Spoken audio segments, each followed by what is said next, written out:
Hi everyone, Comic Book Reviewer here. This time reviewing on Star Wars Republic, issue number 59.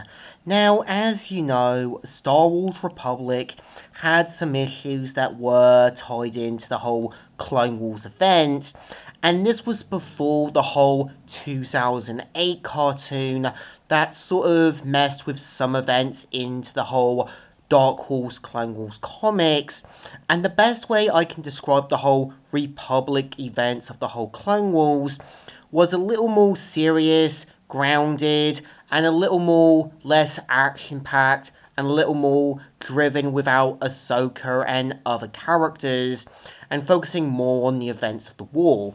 And the story is meant to have Anakin come into face-to-face with another Jedi from Tatooine, Ced Hutt. So let's get on with the story.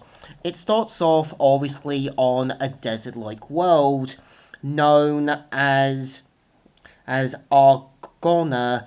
We see how Ced Hutt, his Padawan, as well as Anakin, are taking down the whole Confederacy of Independent Systems here. We see how a blast happens, and we see Anakin saying, "Come on, brat, this way. Hang on, just a little further.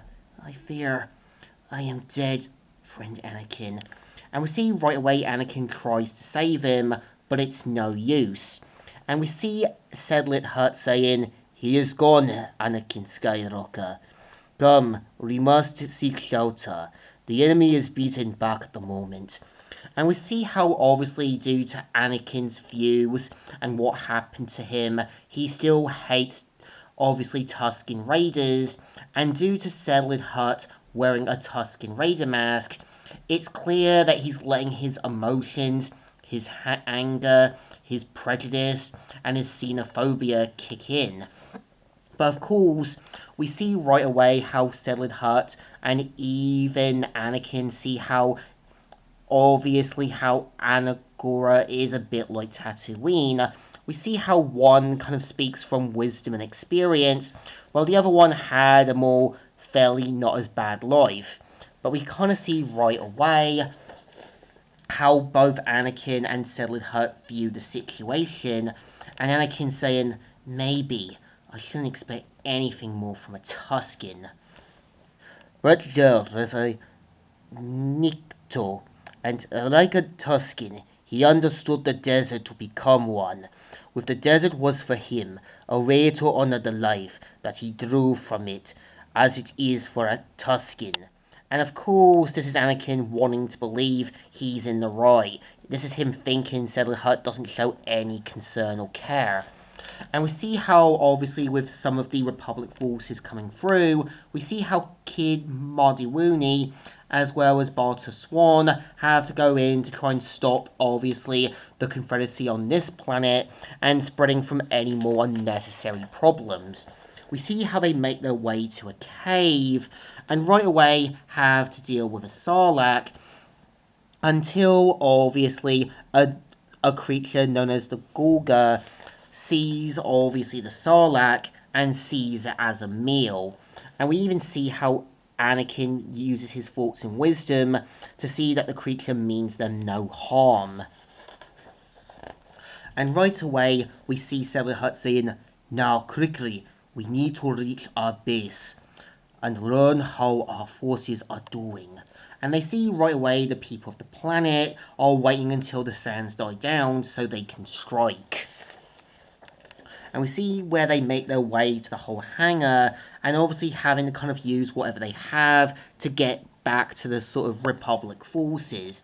And because of Anakin's anger, his feelings and that, clouding his judgment, it becomes clear that Anakin's so engulfed by rage to the point that it becomes everything around him as Tusken Raiders.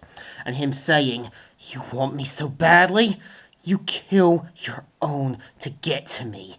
They're mine to kill. Mine! You're my kill! You're my kill!" And we see right away Ced Hutt tries to get Anakin to see reason and has to do the bravest thing, taking off his own mask to show, obviously, that he is fully human, and that his mother was raised by Tusken Raiders. His father was a Jedi. But he can obviously understand that Anakin is dealing with a lot more personal stuff than he wants to admit. And him saying, "Your markings, did they? I marked myself to set myself apart, so that my outer face I would not have to be human. My apologies, Master. I regret.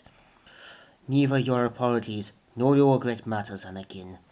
And we see right away they have to put their differences aside, and right away after dealing with more sort of droid armies, we see how Anakin and Settled Hut make their way up the cave and use the sort of creature as their own personal weapon. And of course, they mainly make their big break.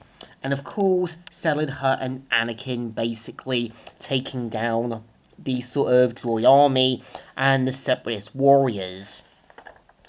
And we see right away they make quick work, and we see how Kid Ammiwumi is quite amazed that Settled Hut took off his mask, but even is amazed that Anakin was brave enough to get him to do it.